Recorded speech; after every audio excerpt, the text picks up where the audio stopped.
I'm currently in the process of selling 4 of my 6 rental properties. At one point, I actually owned 10 different properties, but now I'm in the process of scaling down my portfolio down to my primary residence and 2 duplexes. The decision to make these sales happened at the end of spring when the market was more active and I felt I could potentially take advantage of it to get decent sale prices on these homes. Now it seems I may have to reduce my expectations in terms of what I will receive.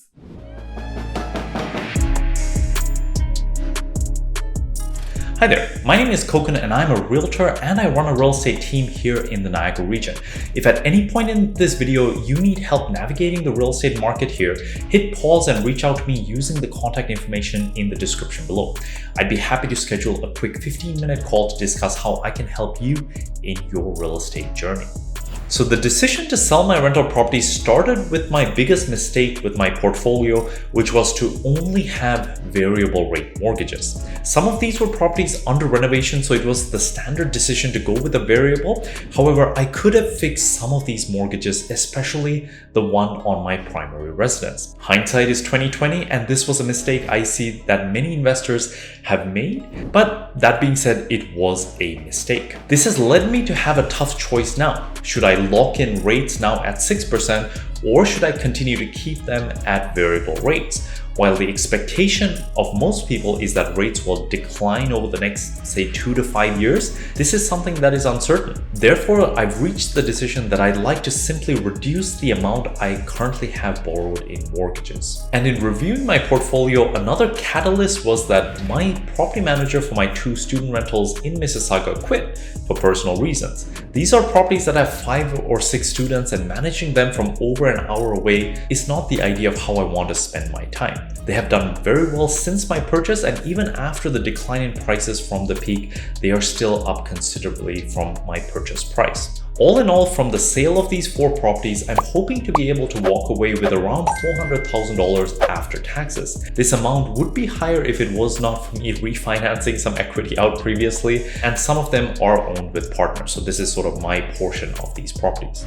So what happens if I sell it now and 1, the market goes up? I will potentially feel unhappy that I sold at the bottom and lost out on the upside from the price I sell it to whatever it ends up going to. Financially, I will still walk away with a profit on the sales, and the sales reduce my exposure to variable rate debt.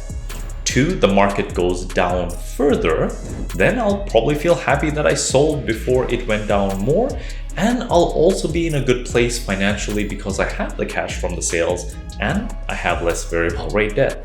And number 3, the market goes sideways. I will own properties that are somewhat over leveraged because the debt is not being reduced every month due to fixed payment variable rate mortgages, and some of them actually have negative cash flow. And especially for the 2 student rentals, I'll be doing work that I don't necessarily want to do in managing them from afar.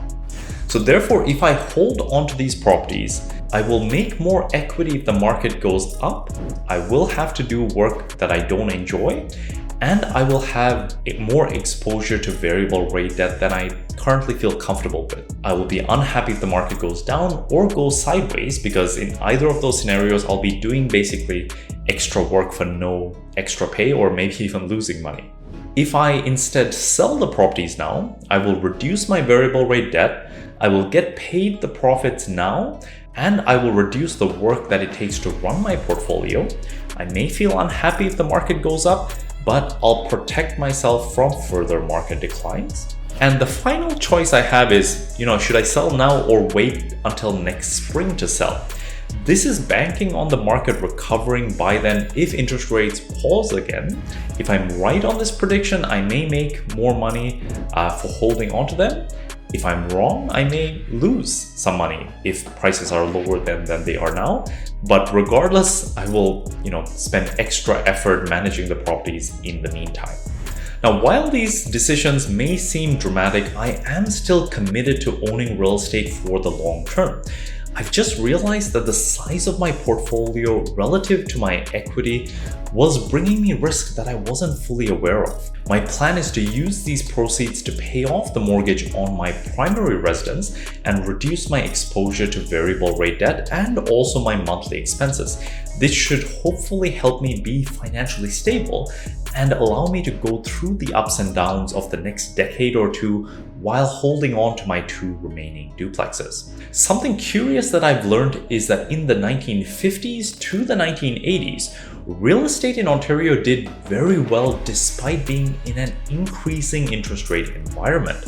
However, it would have been tough to hold on to the properties you owned if you had a lot of debt on the properties because, as you know, rates went up as high as 20% and there were long periods of double-digit interest rates. Now, while I have no idea if this is going to be the case moving forward, I want to position myself such that in good times I will do okay and in tough times I will do okay. I'm no longer okay with making decisions that will result in amazing results in good times, but have the potential to wipe me out during tough times. Let me know in the comments below, are you considering selling any of your rental properties? If so, let me know your thought process. And if you'd like to have a quick 15-minute call to discuss your situation and discuss the pros and cons of selling your property in 2023, feel free to book a call in the description below. Until next time, all the best.